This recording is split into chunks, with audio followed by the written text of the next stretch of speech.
मेरे को एक बड़ी कंपनी बनानी है, एक विजन, और हम ट्रायल एरर पे मोड पे हैं। थोड़ा पैसा आया तो फटाफट इधर उधर कर दो पैसा। मैंने एक चीज़ मार्क की है, शायद आई डोंट नो आप लोग को अच्छा लगे नहीं लगेगा, लेकिन मैंने एक चीज़ देखा हुआ, काठियावाड़ी बिजनेसमैन ना 50-100 करोड़ की कंपनी बहुत आसानी से बना लेते हैं, उसके ऊपर नहीं जा पाते, उसके ऊपर नहीं जा पाते। पता है क्यों? बिजनेस ही डाइवर्ट कर देते हैं। 100 करोड़ की कंपनी बना ली, एक काम करते हैं, अब ना प्रॉपर्टी में घुस जाते हैं, अब ना कंस्ट्रक्शन में चले जाते हैं, अब ना ब्याज पे पैसा चलाते हैं, ये कर लेते हैं। मैं हजारों लोगों को जानता हूं जिनकी कंसल्टिंग हमने की हुई है, ऐसे बहुत सारे लोग हैं जो 100, 150, 200 करोड़ की कंपनी, बस वो 2000, 5000 करोड़ कंपनी नहीं बना पा रहे। क्यों? बिजनेस ही डाइवर्ट कर दिया। अच्छा खासा बिजनेस सेट हो गया था, अब उनको ग्रो करना था, बस बिजनेस ही चेंज कर दिया। ये तो मतलब ये हुआ बॉस कि तुम्हारी प्लेन ना उड़ने वाली थी, तुमने ब्रेक दबा दिया। तुम्हारी प्लेन उड़ने वाली, तुमने ब्रेक दबा दिया। इसीलिए और ये मैं प्रूफ भी आपको करता हूं, ये प्रूफ भी आपको करता हूं। मुझे 10 कंपनी गिना दो वर्ल्ड लेवल पे चल रही हो, गुजरात की हो, 10 कंपनी गिना जो वर्ल्ड लेवल पे चल रही हो और गुजरात की हो। मुंबई से शुरू हुई, गुजरात में ही है। रिलायंस में मुंबई से शुरू हुई। समझो क्यों मैं आपको ये चीज बता रहा हूं? क्योंकि हम पता बिजनेस शुरू कर लेते हैं, बड़ा नहीं कर पाते। बिजनेस शुरू करना और बिजनेस बड़ा करना दोनों अलग चीज है। आज पूरी वर्ल्ड में सबसे ज्यादा बिजनेस की कम्युनिटी गुजरात की है, या सुनो? पूरी दुनिया में सबसे बड़ी कम्युनिटी बिजनेस की गुजरात की है, लेकिन 5 या 10 कंपनी मेरे को गिनाओ जो वर्ल्ड लेवल पे चल रही हो और गुजरात की हो, जो गुजरात से शुरू हुई हो और गुजरात में बड़ी हुई हो। क्योंकि माइंडसेट जो है ना हमारा आके उधर अटक जाता है कि 50-100 करोड़ की कंपनी हो गई, चलो अब एक काम करते हैं, प्रॉपर्टी खरीदते हैं। यार हर 100 करोड़ की कंपनी चलाने वाले बंदे के पास फार्म हाउस तो होगा ही, या सुनो? किस लिए? तुम रहते तो हो नहीं फार्म हाउस में, साला तुमने सेखी बघारने के लिए फार्म हाउस रखा हुआ है, या तो वो होगा या तो तुम्हें गलत काम करने के लिए फार्म हाउस रखा हुआ है। जरूरत थी यार, वही पैसा अगर तुम तुम्हारे धंधे में लगाओगे ना तो हो सकता है आपका वही पैसा आपको 10 गुना रिटर्न मिले। मैं आपको रिसेंटली मेरे एक क्लाइंट की बात कर रहा हूं, उनका बिजनेस बहुत अच्छा चल रहा था, बहुत बढ़िया सेटअप चल रहा था। उनकी गांव के अंदर प्रॉपर्टी बिकी 1 करोड़ में, गांव में एक प्रॉपर्टी बिकी 1 करोड़ में, ठीक है। अब उनके पापा ने पैसा दिया 1 करोड़, ये काम कर, तू तेरे खुद की जगह ले ले अपना बिजनेस चलाने के लिए। भाई को किसी ने बहुत अच्छा आइडिया दिया, अरे यार वो फार्म हाउस का बहुत अच्छा कल्चर चल रहा है, एक नाइट का 10-10 हज़ार रुपया रेंट मिलता है, 15-15 हज़ार रुपया रेंट मिलता है। बोले अच्छा? बोले हाँ। तो 1 करोड़ उधर का और अपनी कंपनी में से 1 करोड़ निकाला। कौन सी? मूडी कैपिटल 1 करोड़ ने 2 करोड़ निकाल के उस बंदे ने एक नया फार्म हाउस ले लिया। अब सवाल ये है, 1 करोड़ निकाले लेकिन फार्म हाउस डेवलप करने के लिए 50 लाख और चाहिए। तुम्हारा जो गांव से मिला था 1 करोड़ वो भी गया, बिजनेस में से निकाला 1 करोड़ वो भी गया, अब 50 लाख तुम कहां से इंतजाम करोगे? और दूसरी चीज, अब धंधे में तुम्हारे कैपिटल की रिक्वायरमेंट है, क्या करोगे? मेरे को बुला के बोले सर ऐसा ऐसा किया, अभी क्या करें? मैं बोला आप क्या करोगे? अब पछताए क्या करे जब चिड़िया चुग गई। हम ये गलती करते हैं, हम ये गलती करते हैं बस। तो इसीलिए सक्सेस होने से पहले सेलिब्रेट मत करो, कामयाब बनने से पहले कामयाब बनने का नाटक मत करो, ये बहुत जरूरी है।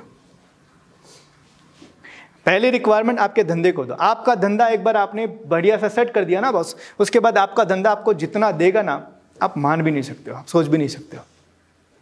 वॉरेन बफे ने एक बहुत अच्छी बात कही है, इस दुनिया का सबसे बेस्ट इन्वेस्टमेंट पता है कौन सा है?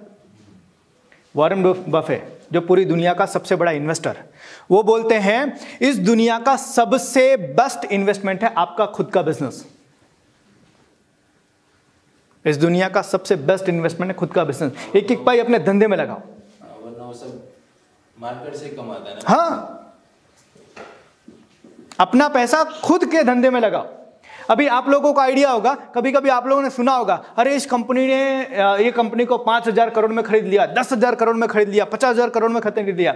अभी रिसेंटली थोड़े टाइम पहले न्यूज चल रहा था, कोरस आईटी को टाटा ने खरीदा 54,000 करोड़ में, 54,000 करोड़ में कोरस आईटी को टाटा ने खरीदा।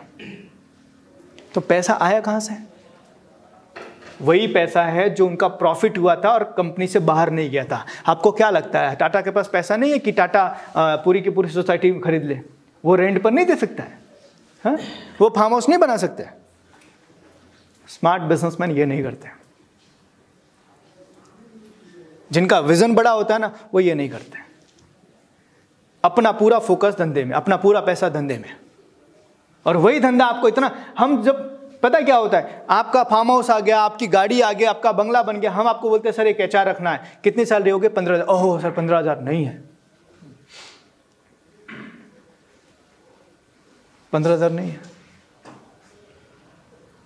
आपके बिजनेस को एक कंसल्टेंट की रिक्वायरमेंट है, आपके बिजनेस को एक कंसल्टेंट की रिक्वायरमेंट है, ठीक है, ताकि आपके बिजनेस को ग्रो करने में वो हेल्प कर सके, लेकिन इसकी फीस के लिए पैसे नहीं है।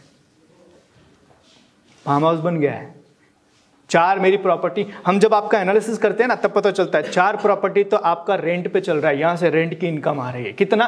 12,000, 15,000, 18,000, और लगाया कितना? 1.5 करोड़, 2 करोड़, 5 करोड़। अरे भाई 2 करोड़ तुम बैंक में रख दो, उससे ज्यादा तुम्हें ब्याज मिलेगा, पैसा तुम्हारा सेफ रहेगा। प्रॉपर्टी, और लगाते हम कैसा है, प्रॉपर्टी नहीं वैल्यू वध से। भाई प्रॉपर्टी लेने तुम्हें जसो क्या? प्रॉपर्टी लेने तमें जसो क्या साहब? ये प्रॉपर्टी बनाने का होड़ मेरे को समझ में नहीं आया यार। एक बात समझो, सब लोग प्रॉपर्टी बना रहे, रेंट पर देंगे, साला रेंट पर रहेगा कौन? बताओ मुझे। सब प्रॉपर्टी बना के रेंट पर देने लगे हैं, तो रेंट पर रहेगा कौन? मैं आज जहां पे रहता हूं, मैं रेंट पर हूं, 17,000 रुपए मेरा रेंट है, ठीक है। मेरे को बहुत सारे लोग आए दिमाग देने के लिए, अरे यार तुम जितना रेंट दे रहे हो ना उतना तुम्हारा ईएमआई तुम घर खुद का बना सकते हो। मैंने बोला ठीक है, एक काम करो, 25 लाख रुपए डिपॉजिट देना है, लाओ 25 लाख डिपॉजिट लाओ, मेरे को दो। बोले यार वो, मैं बोला फिर पैसा देना हो तो देना, ज्ञान मेरे पास में है, पैसा देना हो तो देना, ज्ञान मेरे पास में है, ज्ञान मत दो। मैं कुछ कर रहा हूं तो सोच समझ के कर। तो इसीलिए एक बिजनेसमैन को यह चीज समझना बहुत जरूरी है बस, कि अपने धंधे से पैसा मत निकालो। आप लोग सैलरी लेते हैं, आप सबकी सैलरी है ना, बस आप ट्राई करो कि एटलीस्ट कम से कम 2-3 साल डिसिप्लिन बनाए रखो। आप सैलरी लो और बाकी पूरा पैसा ना आपकी कंपनी में रखो, आपकी कंपनी को डेवलपमेंट के लिए यूज करो। आपकी कंपनी को सिस्टम की जरूरत है, टीम की जरूरत है, नई टेक्नोलॉजी की जरूरत है, मार्केटिंग की जरूरत है। और एक बार आपका ये जब हो गया ना बॉस, आपका जो धंधा आपको ग्रोथ करके देगा ना, अनबिलीवेबल। आपको समझ ही नहीं आएगा साला पैसा आ कहां से रहा है, इतना ग्रोथ आएगा। बस थोड़ा सा आपको डिसिप्लिन बना के रखना है, थोड़ा टाइम डिसिप्लिन और धंधे में फोकस कर दो। अपने को कोई, अपने पास रहने के लिए घर है ना, बस इनफ है। अपने को और प्रॉपर्टी नहीं बनानी है। अपने को धंधा ऐसा बनाना है ना कि साला मेरी कंपनी के अंदर, हमने हमारा विजन शेयर किया था पहले दिन, हम 50,000 लोगों की टीम बनाने वाले हैं, 50,000 लोगों की टीम बनाने वाले बॉस। और हम चाहते हैं कि 50,000 लोग ना हमारे वहां पर काम करके अपना करियर बनाए, अपना घर चलाए। आपका विजन ऐसा बनाओ कि मेरे वहां पर ऐसे 500 लोगों की टीम होगी कि जो मेरी कंपनी से काम करके अपना घर चलाएंगे, अपना फैमिली जिलाएंगे। आपका ये विजन होना चाहिए। तो जब आपके पास विजन स्ट्रांग होगा ना, तब सिस्टम बनेगा। जरूरी तो सबको है कि सिस्टम, लेकिन अगर आपका विजन नहीं है ना, तो आप सिस्टम नहीं बनाओगे, फिर आप ट्रायल मोड पे ही हो। तो सबसे पहला, आप आज ये दूसरा दिन का सेशन कंप्लीट हो रहा है ना, आप सबसे पहला काम जो जाके करना ना, पहले बैठो और विजन बनाओ कि 5 साल के बाद मुझे मेरी कंपनी को यहां लेकर जाना है, 10 साल के बाद मुझे इतनी बड़ी कंपनी बनानी है। और वो विजन अगर बन गया ना और आपने लगा दिया ना, तो मैं आपको 100% बोलता हूं बॉस, आप वो बना लोगे, आप वो बना लोगे।